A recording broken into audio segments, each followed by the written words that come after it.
Quels sont les dragons qu'on a vus dans House of the Dragon saison 1? Qui sont leurs cavaliers? À quoi ressemblent-ils?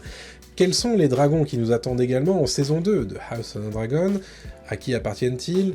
Combien sont-ils? À quel point ils sont puissants? Quelles sont les forces en présence? Combien y en a-t-il du côté de l'équipe verte? Combien y en a-t-il du côté de l'équipe noire? Autant de questions qui vont trouver des réponses dans cette vidéo. Bonjour à toutes et à tous, ici Mordred, et aujourd'hui on fait la liste complète des dragons de feu et sang de House of the Dragon.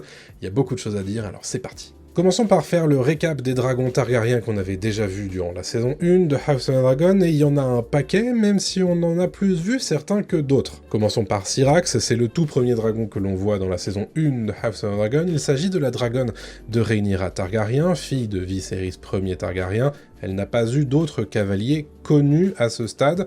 C'est une dragonne adulte et capable de combattre qui se distingue des autres dragons par des écailles de couleur jaune. Et pour la petite anecdote, Syrax est un nom qui lui a été donné en hommage à une déesse valérienne. J'enchaîne avec Caraxès, c'est le deuxième dragon que l'on a découvert dans la saison 1 de House of the Dragon. C'est un dragon mâle, adulte, qui appartient à Daemon Targaryen, frère de Viserys Ier Targaryen. Précédemment, il a été monté par Aemon Targaryen, le deuxième fils du roi Jaehaerys. Caraxès est très reconnaissable par sa couleur rouge sang et son apparence svelte et serpentine. Je crois qu'on peut dire qu'avec Vhagar, c'est le dragon le plus reconnaissable qu'on ait vu dans House of the Dragon. J'ajoute que Caraxès est connu pour sa férocité, en témoigne son surnom de Caraxès le Sanguinaire. Il a connu la guerre et les batailles menées par Daemon, notamment dans les Degrés de Pierre. Cela a fait de lui un dragon aguerri. J'en parlais à l'instant, Vhagar est la dragonne la plus âgée qu'on nous a présentée dans House of the Dragon. Elle a en effet près de 180 ans au moment de la danse des dragons. Elle a notamment appartenu à Visenya, la sœur-femme d'Aegon le Conquérant, et a participé à de nombreuses guerres, notamment celle de la conquête de Westeros. Par la suite, elle a été la monture de Baelon Targaryen et de Laena Velaryon, avant d'être apprivoisée par Aemon Targaryen. Côté description, on lui prête une couleur bronze et des reflets bleu-vert, ainsi que des yeux verts. Du fait de son âge avancé, Vhagar a atteint une taille proprement gigantesque, et des dragons que l'on a vus pour le moment dans la série, il n'existe aucune bête comparable en taille. Avant d'être revendiqué par Aemon Targaryen, Vhagar a appartenu à Laena Velaryon, femme de Daemon Targaryen. Plutôt que de mourir en couche, celle-ci a ordonné à Vhagar de lui ôter la vie par son feu dragon. C'était d'ailleurs une des scènes les plus marquantes de la saison 1 à mon sens. Il y a aussi Meleys, une dragonne apparue durant la saison 1 de House of the Dragon, précédemment monture d'Alyssa Targaryen, la deuxième fille du roi Jaehaerys. Elle appartient désormais à Rhaenys Targaryen. Meleys est décrite comme une dragonne rapide, elle est reconnaissable à ses écailles écarlates et des ailes membraneuses roses. On lui prête également une crête, des cornes et des griffes à l'aspect cuivré. On surnomme Meleys la Reine Rouge, et Rhaenys a eu l'occasion de la montrer durant la saison 1 en s'échappant de fausses dragons sur son dos durant le couronnement d'Aegon II. Parlons également de Fumée des Mers, qui est un dragon mâle qui a appartenu à Laenor Velaryon, fils et héritier de Corlys Velaryon, après le décès présumé de Laenor, qui n'est autre qu'une mise en scène, on l'a vu dans la saison 1, le dragon n'a pas de dragonnier à l'heure actuelle. Vu dans la saison 1, Fumée des Mers est un dragon reconnaissable à ses écailles gris-argent clair, et durant la saison 1, Fumée des Mers a grandement servi dans la guerre opposant Daemon et les Velaryon aux gaveurs de crabes dans les Degrés de Pierre. Il a donc connu la bataille et a permis de remporter de belles victoires, au même titre que Caraxès. Parlons de Songefeu, qui est une dragonne qui appartient à Helaena Targaryen, sœur jumelle et femme d'Aegon II Targaryen. Elle a précédemment appartenu à Rhaena Targaryen, une des épouses de Maegor le Cruel. Songefeu est une dragonne adulte dont les écailles sont bleu pâle, marquées d'argent. La dragonne est apparue un court instant au sein de Fausses Dragons dans la saison 1 de House of the Dragon, lorsqu'Aemond, alors encore jeune, cherche à revendiquer un dragon. Il tombe nez à nez avec Songefeu, qui crache alors du feu pour protéger ce qui semble être une couvée d'œufs. Il faut qu'on parle de Vermax, qui est un dragon qui appartient au prince Jaehaerys Velaryon, officiellement fils de Rhaenyra Targaryen et de Laenor Velaryon. Durant la saison 1, il apparaît jeune au sein de Fausses Dragons. À la fin de la première saison, il est aussi envoyé avec Jaehaerys en direction du nord de Westeros pour obtenir les promesses d'alliance de nombreux seigneurs. Pour la petite histoire, l'œuf de Vermax fait l'objet de nombreuses rumeurs. À la naissance de Jaehaerys Velaryon, on dépose cet œuf dans son berceau. Cependant, les rumeurs sur la paternité bâtarde de Jaehaerys et des autres fils de Rhaenyra allant bon train, certains pensent que l'œuf n'éclora pas. Et au bout du compte, Vermax éclot bel et bien et devient le dragon personnel de Jaehaerys. Qui dit Vermax dit aussi Arrax, qui est le dragon appartenant au prince Lucerys Velaryon, officiellement fils de Rhaenyra Targaryen et de Laenor Velaryon, c'est aussi le petit frère du prince Jaehaerys. Dans Feu et Sang, on sait que ses écailles sont blanches avec la poitrine et les yeux dorés. On le décrit comme 5 fois plus petit que Vhagar. Et si l'on connaît sa taille comparée à celle de Vhagar, c'est surtout parce que le dragon lui est opposé au-dessus d'Accalmie, alors qu'Aemond poursuit Lucerys dans les airs, Vhagar dévore Arrax et Lucerys. Leur mort dans l'épisode 10 de la saison 1 marque le véritable début de la danse des dragons. C'est le moment pour moi de vous rappeler que si vous appréciez ce genre de vidéo, ça fait toujours super plaisir d'avoir un soutien gratuit avec le fameux like, le fameux commentaire, mais aussi l'abonnement si vous n'êtes pas encore abonné. Si vous voulez être tenu au courant de mes prochaines sorties de vidéos autour de House of the Dragon notamment, n'oubliez pas d'activer la petite cloche, bien sûr. Vous pouvez aussi me suivre sur les différents réseaux sociaux, ainsi que sur Discord, où vous aurez accès à toute une communauté rapprochée de fans de House of the Dragon, notamment, mais pas que. Donc n'hésitez pas, tous les liens sont dans la description, comme le lien de ma page Ko-fi, mais aussi de ma page KissKissBankBank, où vous pourrez me donner quelques deniers si vous pensez que je mérite ce genre de soutien. Ça fait évidemment excessivement plaisir, donc n'hésitez pas à le faire et vous aurez accès à des contenus exclusifs. Merci d'ailleurs à tous mes soutiens, et c'est parti pour le reste de la vidéo. Ensuite, il faut aussi parler des dragons Targaryens qui existent dans le livre Feu et Sang, mais que la saison 1 de House of the Dragon n'a pas eu le temps de nous présenter pour le moment. Autant vous dire que la saison 2 et la suite de la série va certainement trouver le moyen de nous en présenter beaucoup plus d'autres. Commençons par Feu du Soleil, qui a été révélé pour la première fois dans un trailer de la saison 2. Feu du Soleil nous sera présenté dans les prochains épisodes de House of the Dragon. C'est d'ailleurs un dragon mâle qui appartient à Aegon II Targaryen, actuel roi proclamé des 7 couronnes. Les écailles de Feu du Soleil sont dorées et les membranes de ses ailes rose pâle. Pour certains, il s'agit d'ailleurs du plus beau dragon jamais vu, tant ses écailles et sa couleur sont splendides. On peut aussi parler du dragon Tyraxes. Alors il faut dire qu'on sait pas grand chose dans Feu et Sang du dragon Tyraxes, mis à part qu'il est le dragon du jeune prince Joffrey Velaryon, officiellement fils de Rhaenyra Targaryen et Laenor Velaryon.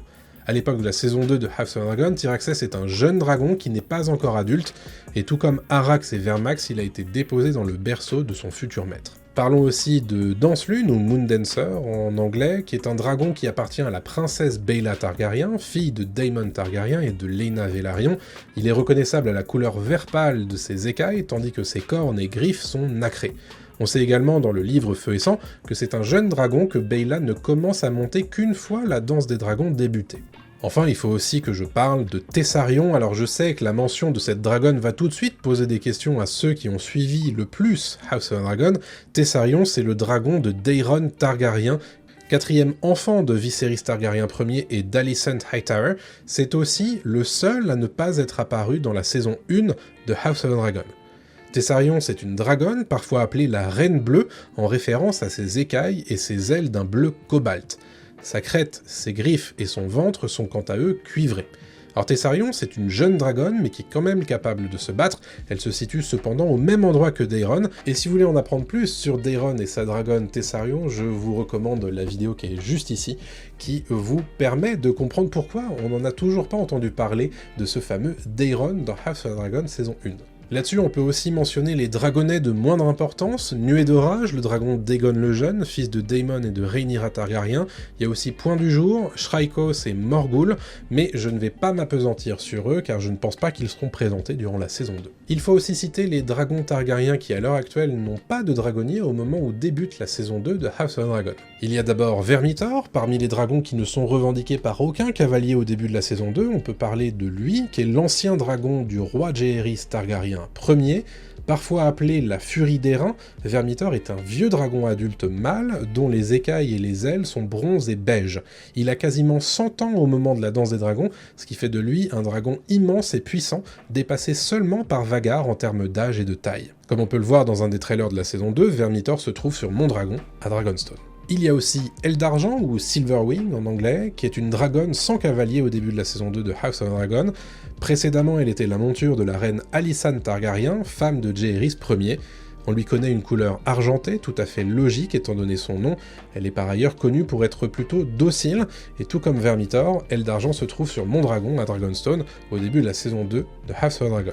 À cela, il faut aussi bien sûr rajouter Fumée des Mers, dont j'ai déjà parlé tout à l'heure. Alors évidemment, je vous vois tout de suite avec cette fameuse question, mais alors, quelle équipe des verts ou des noirs a le plus de dragons dans House of the Dragon saison 2 au moment où ça va commencer?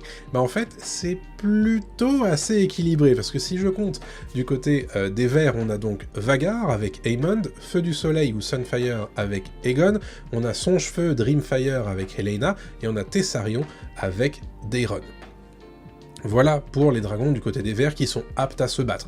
Du côté des noirs, on en a un petit peu plus, il y en a 5.